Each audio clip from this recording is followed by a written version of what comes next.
Masih di dunia autism, saya memiliki dua cerita yang agak serem. Namun harus saya sampaikan karena banyak banget pelajaran yang bisa diambil. Yang belum kenal saya Ayah Wais, ayah yang anaknya didiagnosa autism di usia 22 bulan. Sekarang ananda saya usianya 5 tahun. Saya memiliki akun TikTok dunia autis. Followernya alhamdulillah 64.000 ya. Buat rakyat jelata seperti saya, wow itu banyak banget ya. Di TikTok saya sering live dan banyak kawan yang datang.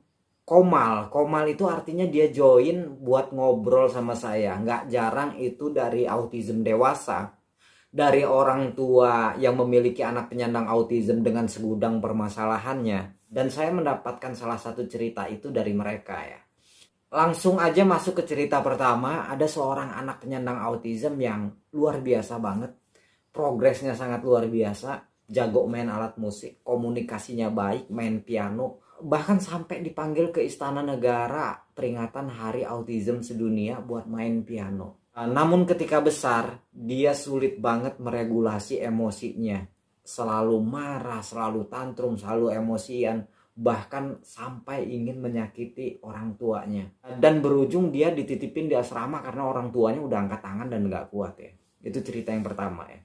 Cerita kedua, tetangga saya, dia sekolah di Metro. Dia bilang sama saya, "Bang, saya punya temen anak autis.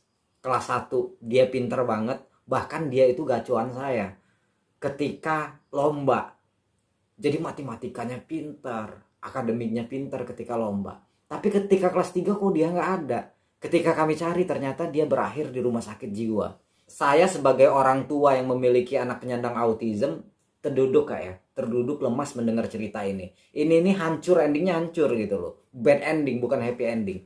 Ketika saya mengedukasi anak, membersamai anak penyandang autism saya memiliki prinsip kak, yaitu ilmu teko ya, ceret ya kak ya. Apapun yang kita isi ke dalam ceret ini, ya keluarnya yang kita isi. Kita isi air putih, tentu aja keluarnya air putih. Kita isi susu, tentu aja keluarnya susu. Kita isi racun, tentu aja yang keluar racun ya.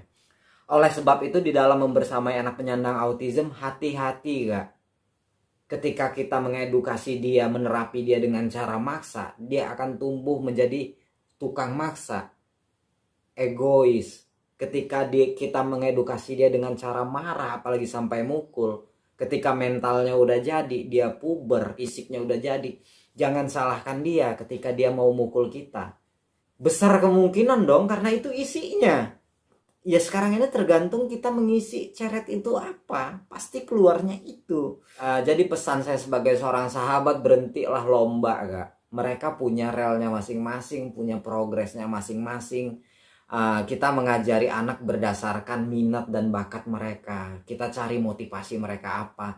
Itu merupakan gerbang untuk kita mengajarkan banyak hal ke mereka. Itu merupakan pintu untuk kita mengajarkan banyak hal ya, dengan cara menyenangkan pasti. Saya sebagai seorang sahabat bukannya lancang memberi masukan, tapi saya yakin kata-kata itu seperti pedang bermata dua. Artinya bukan hanya saya mengingatkan kawan-kawan, tapi saya juga mengingatkan ke diri saya kalau saya harus hati-hati, harus banyak belajar lagi tentang psikologi anak ya. Semoga kita bisa melewati ini dan berakhir happy ending. Terima kasih kawan-kawanku, kita ketemu di video selanjutnya.